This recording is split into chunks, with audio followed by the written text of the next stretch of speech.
Welcome to Hivemind. This is Edge with my co-host Speaker. How are you feeling, Speaker? Yeah, I'm all right. I I tore a muscle in my leg, so yeah. But we're getting through it. We're getting through it. I'm always in a world of pain, man. What is it with me? Yikes. I'm It's sorry, always Speaker. it's always some. Well, you gotta rest that leg of yours, right? hmm That's the Okay. plan. Okay. So, I'm feeling it's just kind of heavy lately with what's going on in the world right now. There's so much evil in the world today. I can hardly recognize this place anymore, right? Yeah, it's coming to a boiling point. So it's something that we haven't seen in our lifetimes. I can guarantee that. Yeah. And I think, weighing heavily on everybody, but it's just definitely made me think about the evil people in this world and how their minds work. And Speaker, I know that you're a fan of Criminal Minds, the TV I show. love me some Criminal Minds. So do I. I'm a closet fan myself, actually. I used to binge watch it. And I also liked reading murder mysteries and psychological thrillers. And it's all kind of because I had that curiosity, that same curiosity I have today about how the minds of these people actually work. And so that's why I'm interested to explore this topic today. We're going to be talking about the Dark Triad. And so the Dark Triad is in psychology is a set of dark or malevolent personality traits. These personality traits are broken up into three groups: narcissism, psychopathy, and Machiavellianism. And these three groups really aren't very clearly separated. In fact, I think there's a lot of shared traits between them. They tend to kind of blend into each other, or sometimes are considered to be on more of like a spectrum, but there's some things that define each of them separately. So that's what we're going to do. We're going to talk about these groups of the dark triad. And I think we should start with narcissism, Speaker. I know you have a lot of personal experience with narcissism, and you've actually done a lot of extensive research on this topic. So I'm just going to hand it over to you. Can you tell us a little bit about this part of the dark triad, which is narcissism? Well, narcissism is very misjudged in society today because that word gets thrown around a lot. Narcissism. And a lot of people think that it's simply being someone that is in love with themselves. They take a lot of selfies, they like to look at themselves, they admire themselves, they are God's gift to the planet. And yes, they can be all those things, but there is underlining personality trait there that works in cycles. And this is something called NPD, so narcissistic personality disorder. And it is very destructive for anyone that comes in contact with someone that suffers from NPD. And most people that haven't experienced it will find it very hard to really understand the underlining uh, evil and destruction that these people can cause, to a point where, because they are so manipulative, they can turn family members against you. They can turn people against you.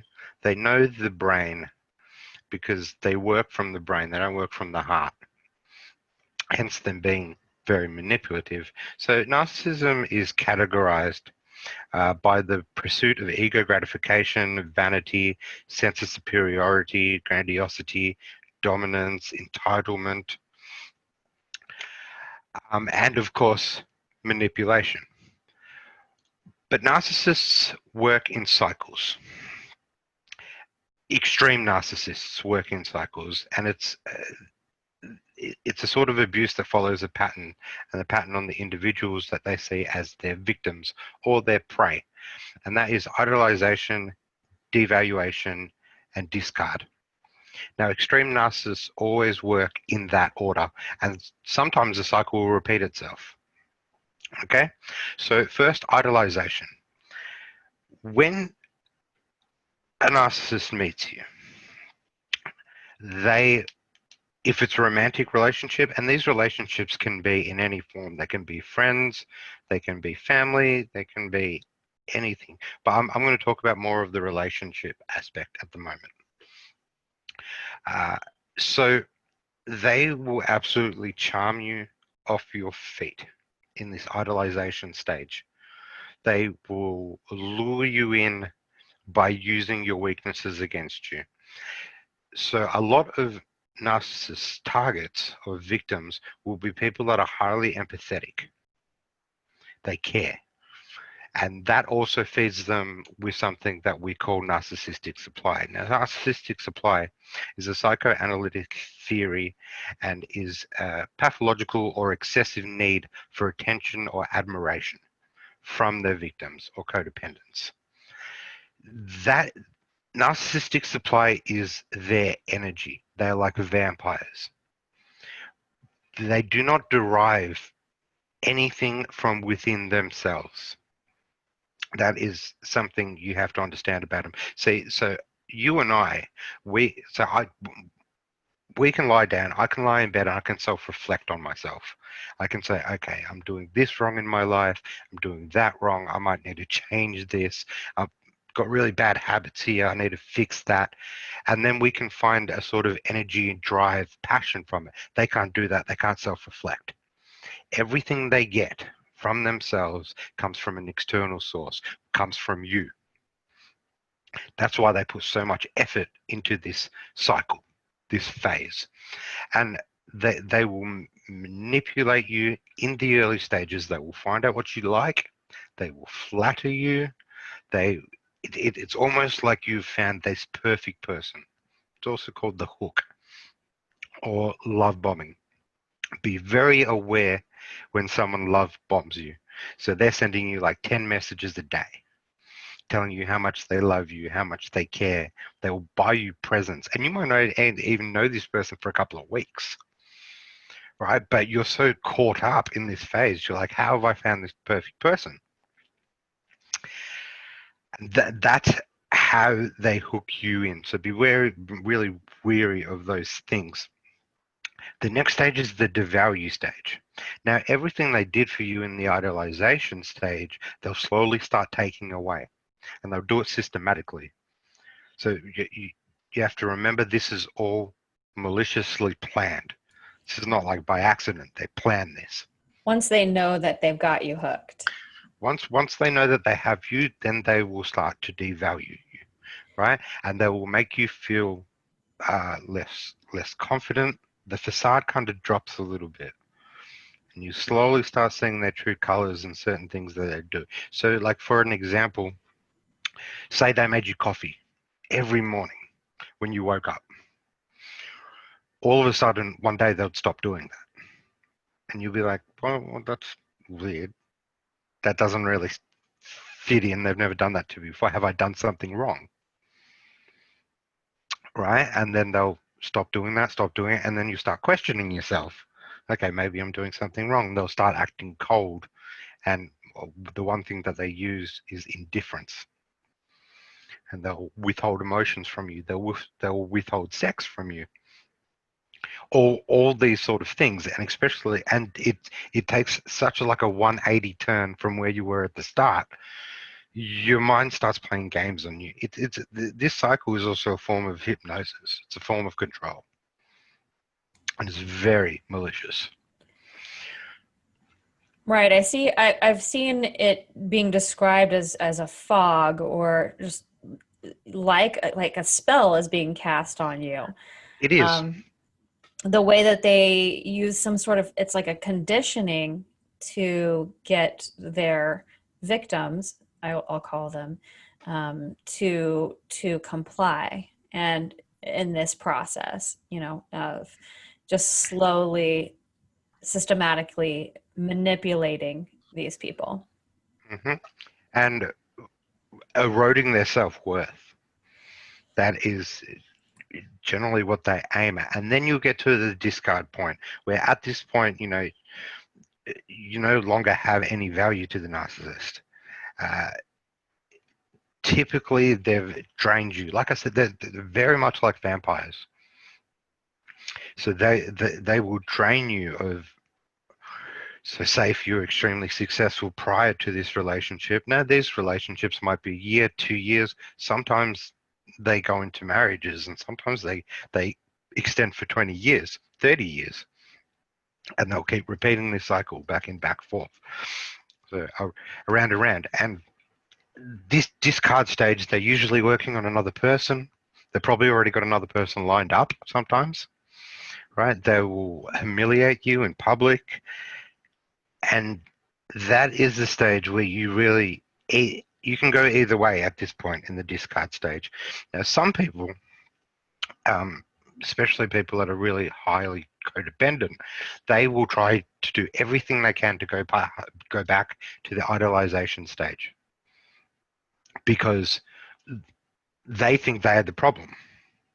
You know, you've been told that you are the problem, and they've used certain tactics on you, which I will go into in a little bit after I finish explaining this.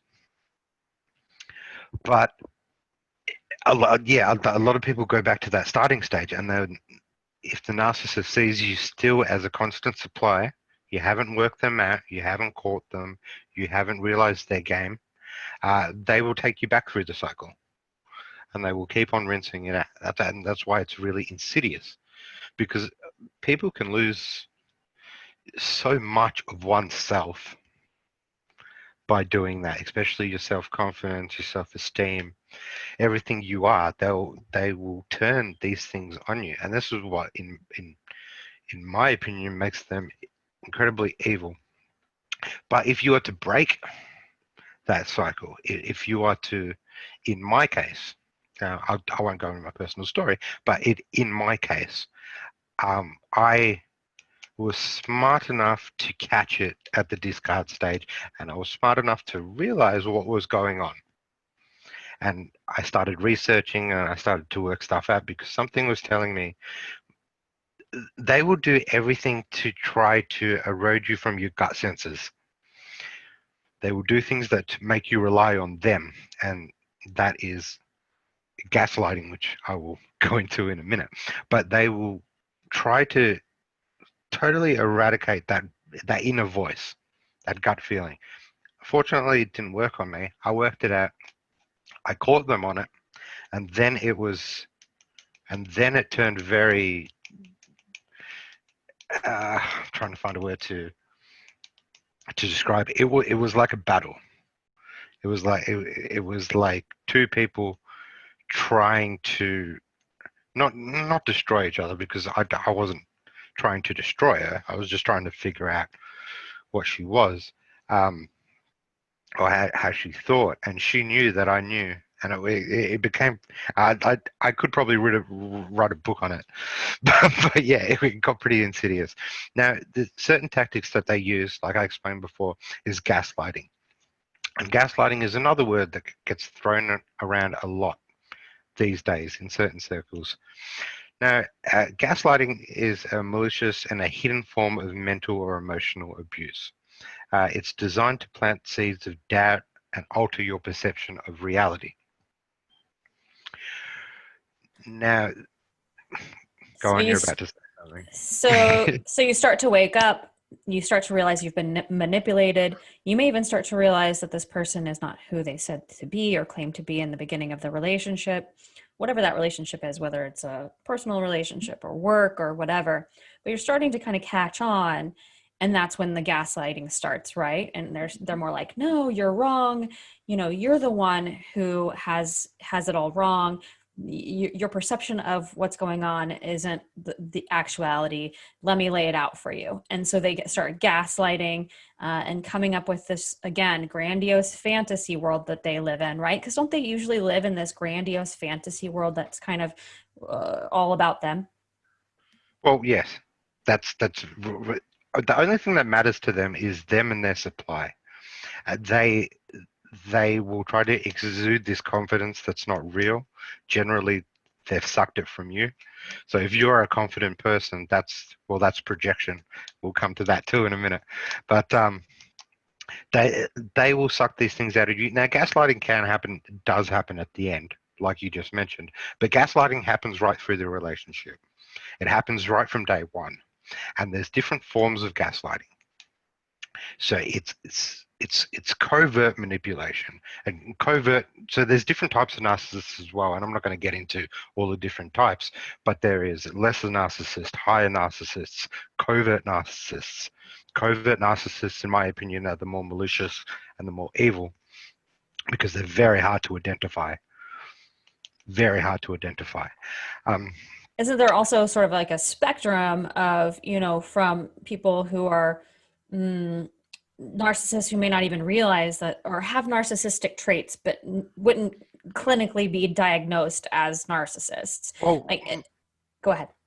yeah, I was going to say most humans have narcissistic traits. There, a little bit of narcissism in every individual is a healthy thing. It's not a bad thing, right? But when it gets to the psychological, down to the level that it is a disorder and it is like needed, that's when there's a problem. But everybody has some form of narcissism, and a little bit is healthy. A little bit can protect you in certain situations, and a little bit of narcissism can actually protect you from narcissists themselves if you can bring a little bit of. And I had to kind of be a little bit selfish towards the end there, because if I didn't use that little bit of selfishness, I would have stayed stuck in that cycle. But with gaslighting, there's different forms of it. So normally it is so a lot of manipulation, like you said. So they'll tell you that, you know, you're the problem, or something will happen, like a sort of event, and they will change that event.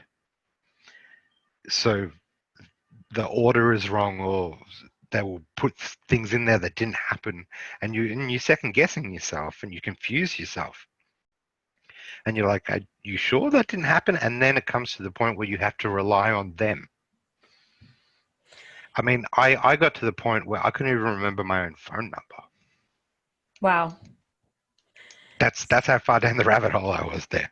Wow. So, isn't another characteristic that they are pathological liars, especially on the higher end of the spectrum, so to speak? Yeah, definitely. And their whole life is a lie. Their persona is a lie. What you're dealing with, you're not dealing with the real person. You're dealing with a sort of chameleon. It's a persona that they've created just for you. Now, with other people, they might be totally different. Their personality might be totally different because they will blend in and they will use whatever personality fits for whatever social group. The real person, you hardly ever see it. The real person only comes out when they're alone. But So, you see glimpses of it sometimes. Sometimes they drop the ball, and that's what we call when the mask slips. interesting. When you start to see their true personality, which I don't even know. I mean, if you've been living a lie all your life and you've been living in this kind of grandiose fantasy, do they actually have a core true personality, or do they even know what it would be? I think covert narcissists and higher narcs do. They know. Well, they're very empty people. Because, like I say, they don't have the emotions that you and I have, right? They can't self-reflect. They don't have self-esteem. They rely on an external source of energy. But like another level of gaslighting is something that I experienced, is they will do little things apart from just the verbal, but the physical. They'll do little things to degrade your mental capacity, really. So like there'll be certain things, so I'll use my example again, certain things that were in my room that I know I'll put there. So I'd put my wallet in one place every time whenever I came home or before I go to bed.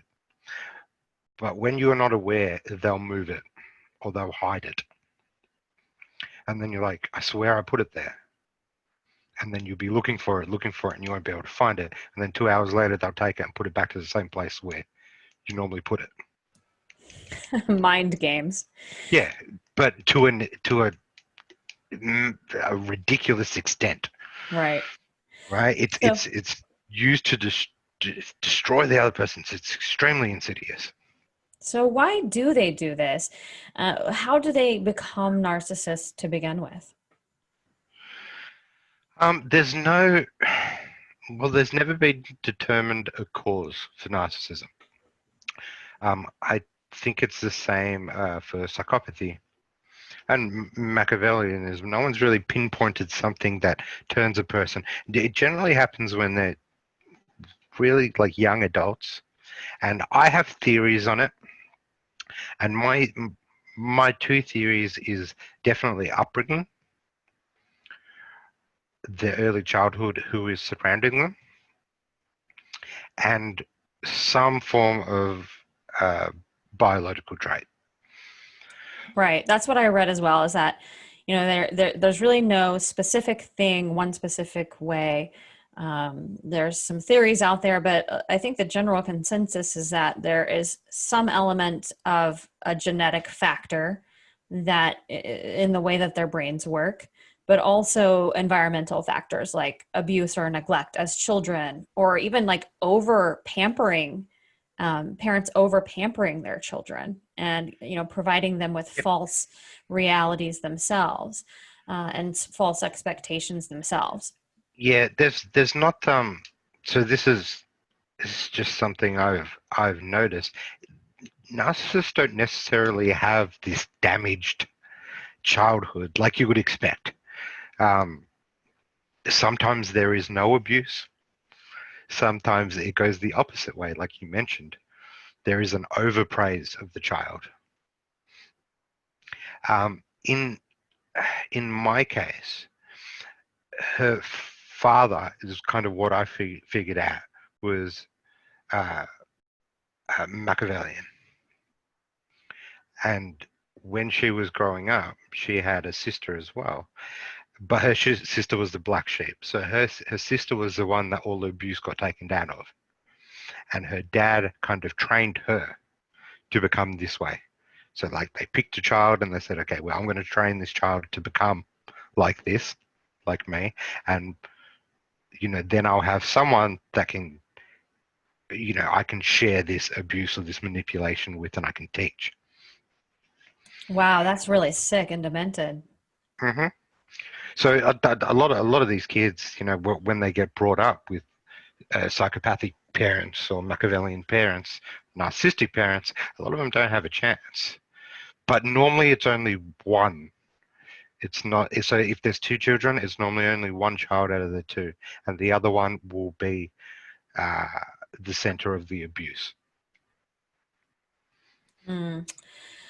Well, I wanted to bring up some examples. I know that you're kind of wary about coming up with some examples because they are really hard to identify. It's not like they self-identify or like they go get diagnosed or anything. Oh, they'll never go to a psychiatrist because they're Right. not because in their mind they're not flawed. They're Right, perfect. right, right. So that's kind of hard to pinpoint, but I mean, there's definitely some people that you could suspect, and I'll just give you kind of my thoughts on it because when I think of narcissists, I think that they probably tend to be drawn to certain types of jobs, some certain types of professions where they could get that narcissistic supply, where they're going to get a lot of attention and admiration. And of course, the first thing that comes to my mind is, well, Hollywood, and Gene Wilder, who is actually an actor, he thought the same thing. He theorized that a lot of Hollywood actors actually have narcissistic traits. And I don't think that that really comes to a surprise to anybody. But,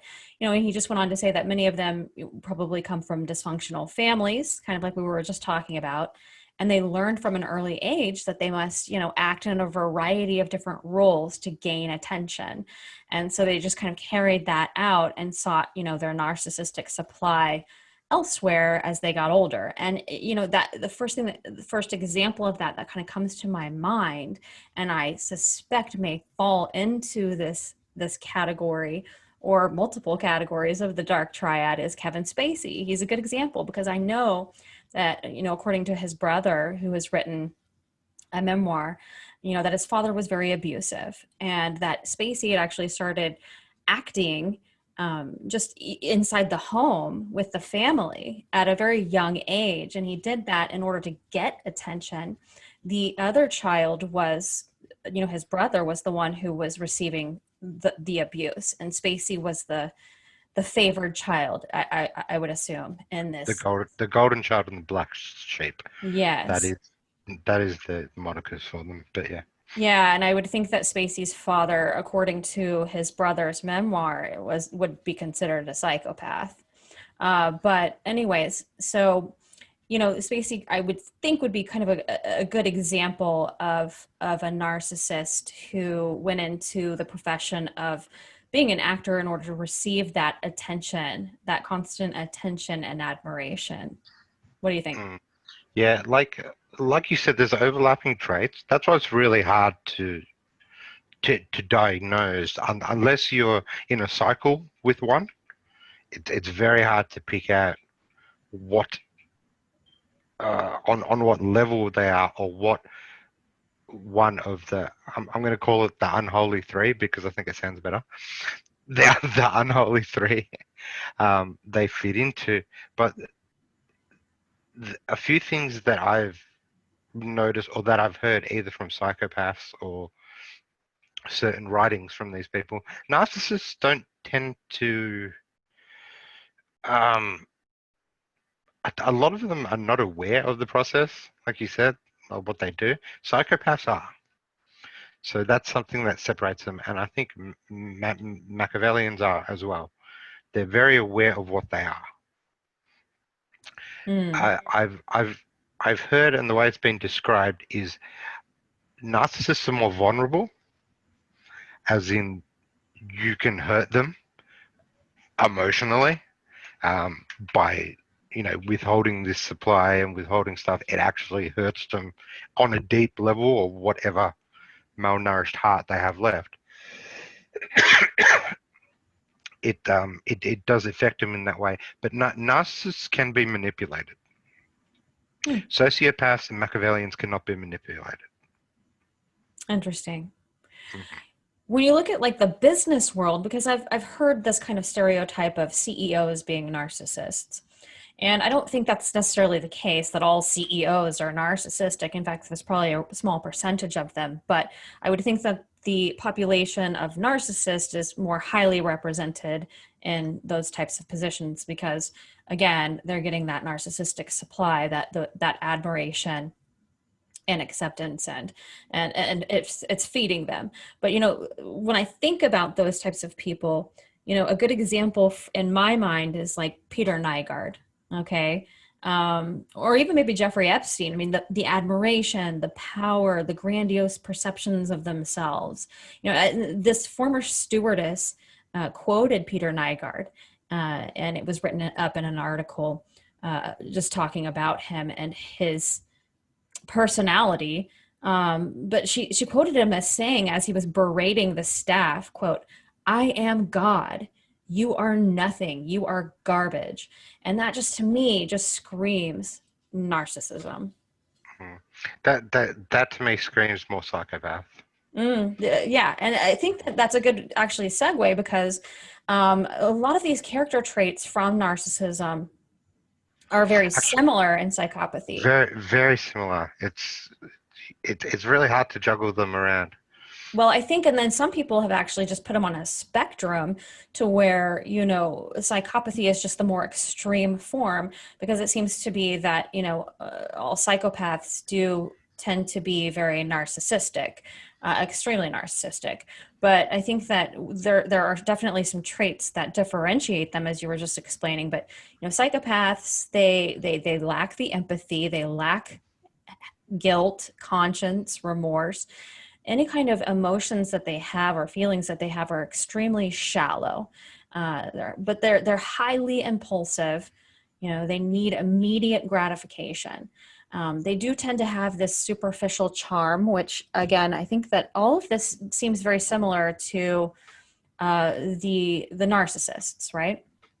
Yeah. So, like I said at the start, narcissism is categorized by ego gratification, vanity, a sense of superiority, grandiosity, dominance, and entitlement.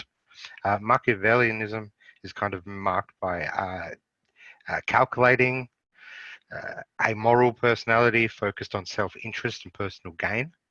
Psychopathy is more distinguished as callousness, impulsivity, enduring antisocial behavior, and bold behavior. Yeah, I think the narcissists tend to be more social, or they're able to live within Definitely. the confines of the social norms much more so than the psychopaths, which really don't care about the social norms, and can really easily go outside of those because they just really have no sense of guilt or shame, and they're very highly impulsive and have low inhibitions. So that kind of drives them to do things that would step outside of social norms. And a lot of these traits do seem to be like narcissism, but I think the main difference is the spectrum or severity. Psychopathy seems to be definitely on the extreme end there. And I understand that psychopaths, that they actually just have no sense of shame or guilt or conscience. They could violate the law. They could abuse people for their own gratification. I think that's a key factor as far as psychopathy goes, right? Definitely, because I, I, most narcissists are not generally violent. Uh, I mean, in certain situations they can be, but because of their cycle, being violent is a disservice to them because they don't want to lose that supply. So their insidiousness is based on emotional manipulation more than violent behavior. Psychopaths, because they don't have that cycle, they are more prone to become serial killers, for example. Yeah, I think that a lot of what plays into that is that I think they're more impulse driven. They have less ability to control their impulses, and they have like a real need for this immediate gratification, which I understand that narcissists have that to an extent, but maybe a little bit more under control than psychopaths, which really that is a driving force for them, is their impulse gratification. They also seem to be more intelligent. Yes, So, yes, psychopaths can be highly intelligent. right. Narcissists, not so much so. And charismatic, like the narcissist. They can be very Extremely. charismatic. Yes. They do tend to be more dangerous than narcissists. In fact, psychopaths make up only about 1% of the population, but as much as 25% of the population of men in prison. So there is a correlation there, of the violence side of psychopathy. Yeah. See, with the percentages, even narcissism is kind of marked as 1% of the population. I believe it is a lot higher, Yeah, but as even in my own personal experience. think about this though, even still 1% of the population, that's still more than 3 million people, 3 million psychopaths in the United States alone, and Mm. like a staggering 70 million people worldwide. How does that make you feel? Yeah. Well, that's another reason why we wanted to bring up the Dark Triad, because the majority of things that you're seeing in this world, when it comes to destruction, when it comes to death, when it comes to things like murder, like rape, like these riots that you're seeing now, um, most of these things are being perpetuated by the Dark Triad, and we'll lump it in as a single group here. Most of these actions are, if not all of these actions, are orchestrated and carried out by members of the Dark Triad. Right, that have these characteristics or these traits that fall into each of these groups. Mm-hmm. There is a psychopathy test that's been used by the intelligence communities, the justice departments, prison systems, even corporations use these kinds of tests to screen people for it, because these people do tend to kind of blend in when they need to. And they can be very damaging in the workplace or can be very violent. So, um, this test isn't perfect, but it is a way of measuring these personality traits. And say a typical person who would take this psychopathy test, I think it's called the HARE test. HARE is the name of the man who invented it. But a typical person who takes this test would get somewhere around a 5 out of 40. But a psychopath would measure somewhere around 30 to 40 out of 40.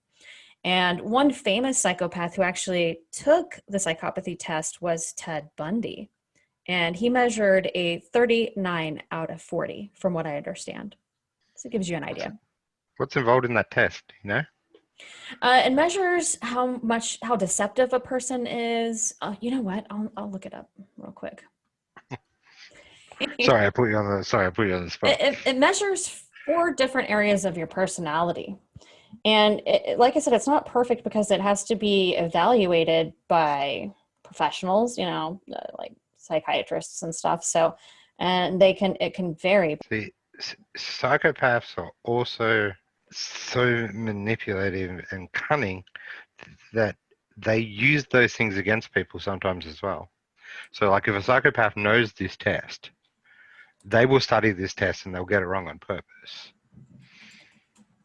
Right, exactly. They can usually manipulate these things. But they can usually manipulate these things. Yes, but I think that this test is designed to be able to get around that. Okay, so they're measuring for a bunch of different personality traits, including superficial charm, grandiose estimation of self, need for stimulation, pathological lying, cunning and manipulativeness, lack of remorse or guilt, shallow affect, superficial emotions, callousness, parasitic lifestyle, poor behavioral controls, sexual promiscuity, early behavioral problems, lack of realistic long-term goals, impulsivity, irresponsibility, failure to accept responsibility of own actions, many short-term material relationships, juvenile delinquency, revocation of conditional release, and criminal versatility. So there are several different questions that go into this and ways that they are measuring it. I do know a lot of fields that psychopaths like, especially that of psychiatrists. And they will get into these fields. And psychiatrists can very easily be manipulated by them. Oh, sure. A lot of times they learn a lot from psychiatrists. Sometimes they go there just to learn. Yeah. They're very acute in learning things that will help them pursue their life. Right. Make it better, make it easier. So since they have little inhibitions or no impulse control, no conscience, they do represent a large portion of the people who commit violent crimes and sexual abuse. Since they didn't really feel much, from emotion, they can tend to succeed in high stress jobs too. So you could see them performing as, surgeons or CEOs. They could be in high finance. They could be drug traffickers, human traffickers, politicians, brutal dictators. I mean, would you put, say, for example, Hitler in that category of psychopathy?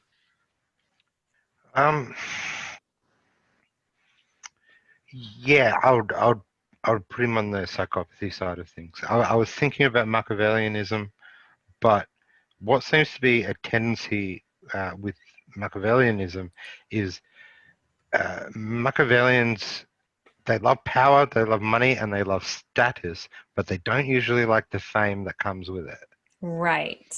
That is a key difference, and that's probably a good segue into Machiavellianism, because I think that group in the triad really is more different than the narcissists and the psychopaths in that way, is that they do seem to be much more calculated in their decision making. They're not impulsive.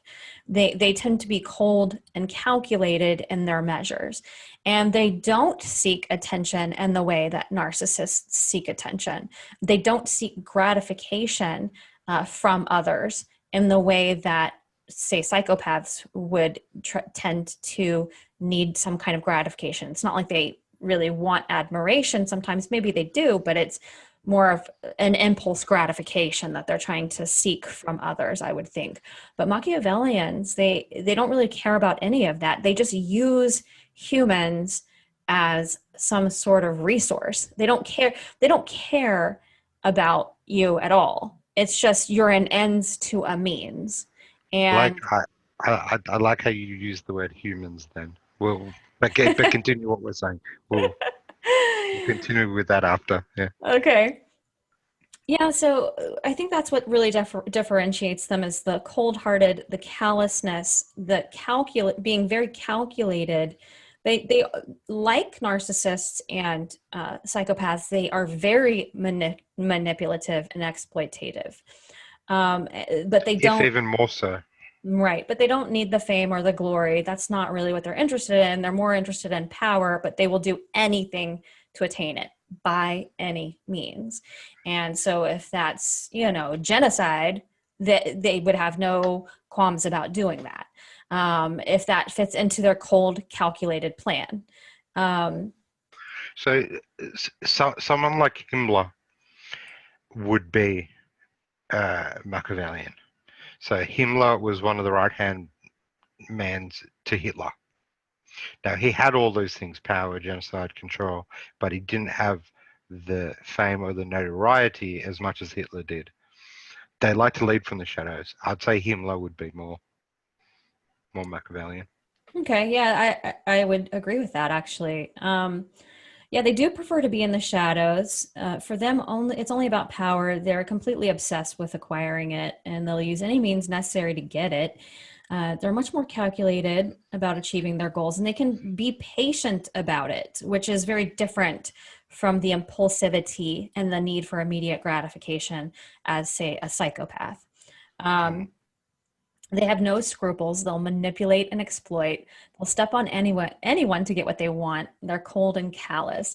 And so when I think of Machiavellians, I do think of someone, say, for example, like Himmler. But what comes to mind for me are the people who live in the shadows, but really want to be the puppet masters. And so, I think of, say, the 13 Illuminati bloodlines or George Soros, for example. These are just people that pop into my head that kind of fit in that category as probably having Machiavellian traits. They're cold, calculating. They'll take generations to carry out a plan. They don't care who they step on to get to that plan of achieving that goal of ultimate power. Definitely. I think the Rothschilds and all that would be good ones. Yeah, exactly. I like how you said humans before, because it's the Dark Triad to me are very not human. And that's why I like how you said that, because there's the traits about them, how they act. It's almost like they are a different creature. Right. And like there's definitely something spiritually different going on there at the soul level. Let's definitely get into that. Yeah. Yeah, none of these relationships that either narcissists or psychopaths make with you, there's nothing genuine about them. The things that the connection that lovers make or that friends make, that's built on trust and caring for one another and looking out for one another. None of these things are in their realm. They don't know what it is. It's very foreign to them. They don't feel these things. They can't show these things. And if they do show those things to you, it's very empty. It's not meant to be something that will lift you up. It's just meant to be something that is a cover for them. Right. Everything is operating out of their own self-interest. So, 100%. So even if they're being charismatic, it's really just to kind of hook you in and get what they want from you. There's not really any real intimate exchange between a friendship, a coworker, a spouse, whatever the case is. It's not an actual connection there. It's really very surface. Hmm. Right? Yeah, definitely. And like you said before, and we'll go into a little bit, the spiritual aspect of it is so deep. In my experience, it coming out of an experience with a psychopath or a narcissist. Um, I don't know many that's come out with Machiavellianism because, like I said, they're more secretive in their pursuits. But with the latter two, coming out of it, figuring it out, and coming through the other end is almost like a spiritual awakening, because through that process, you learn that these creatures exist. Evil exists. A lot of people don't really understand that prior to dealing with it face to face.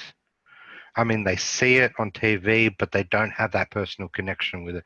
Once you've been touched by it, it does something to you. It awakens something to you, and you really do open up to a whole spiritual side of things. Now, I've heard a lot of people say that narcissists, and this is more in a spiritual theory of it, narcissists are messengers that are sent to you, and you kind of go through this experience that they put you through. And if you are to win that battle and to come out of that battle, that narcissist will teach you through that relationship the lack of things that you had in yourself and the things that you need to work on. The things that will stop you from ever getting to one of these relationships again, and will also help you further in life of things that you were lacking or didn't have before. And that's also a way to combat these people. That's interesting. So how would you tell people how would you help people spot a narcissist or a psychopath or someone with Machiavellian traits? Um, Gaslighting, projection, these are all very things that you got to pick up on. But the favorite weapons of manipulators is guilt, is complaining, lying, denying, all these things you got to watch out for. Bribery, mind games, emotional blackmail, evasiveness, forgetting, fake concern, uh, sympathy, apologies, flattering, gifts as sort of like favors. Now, a lot of people do these things, but you just be watchful for the whole plethora of them.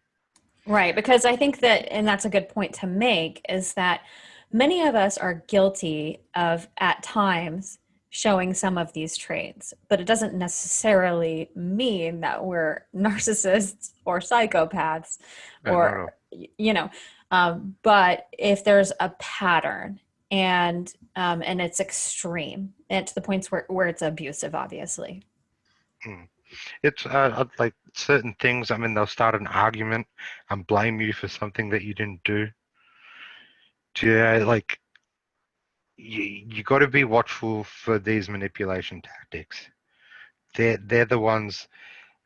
Passive aggressiveness, fear, trying to control you through fear, and shame and guilt. I think are the real big ones.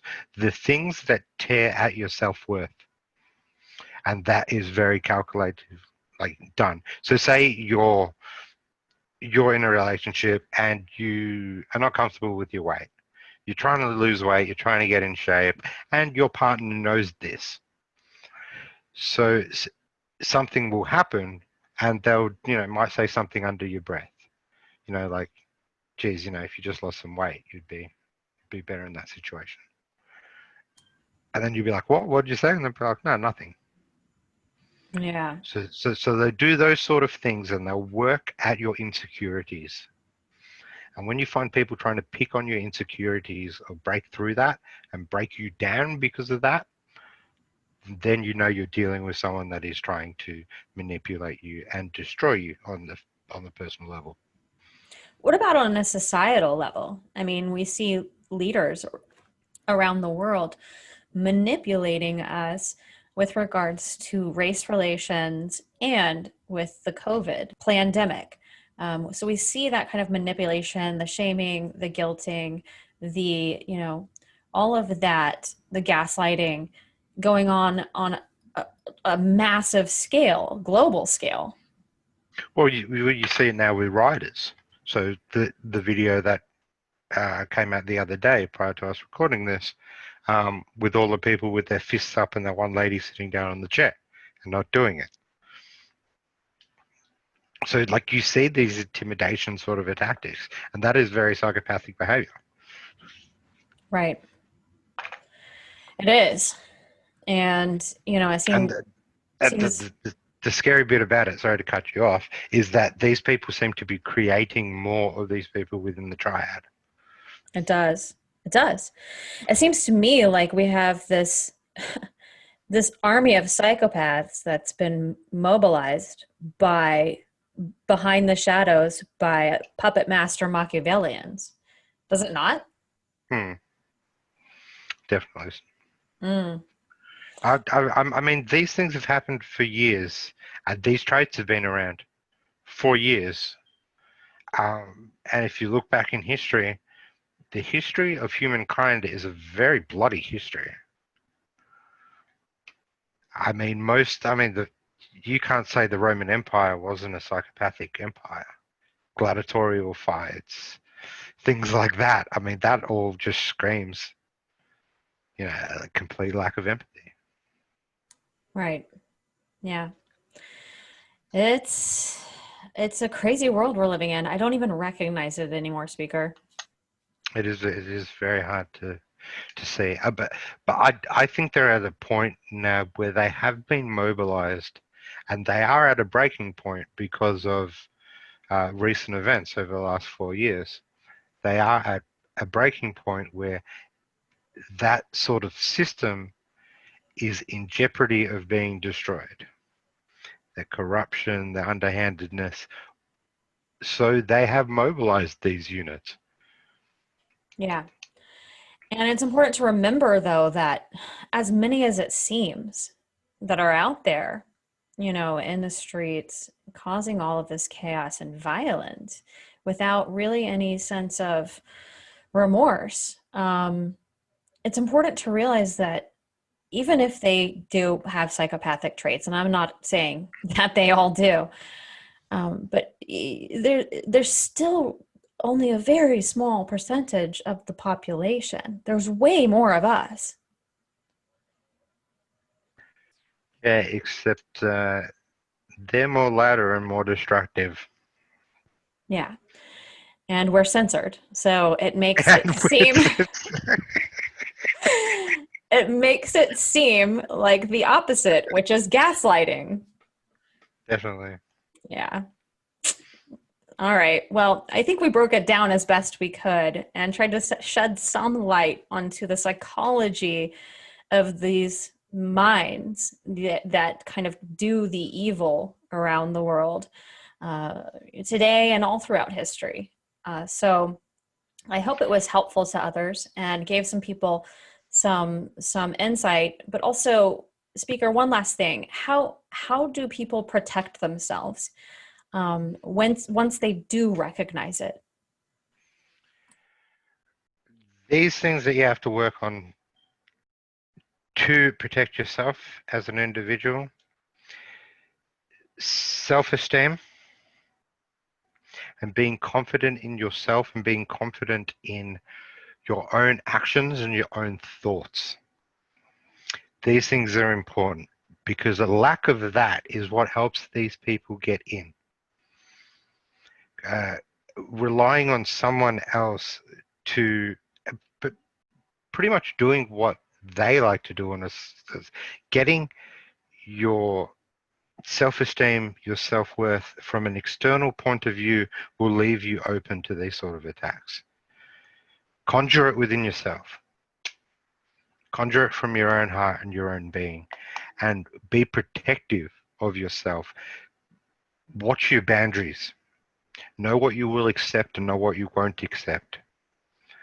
As soon as someone does one of these underhanded, abusive things to you, you call them out on it, and be confident in calling them out on it.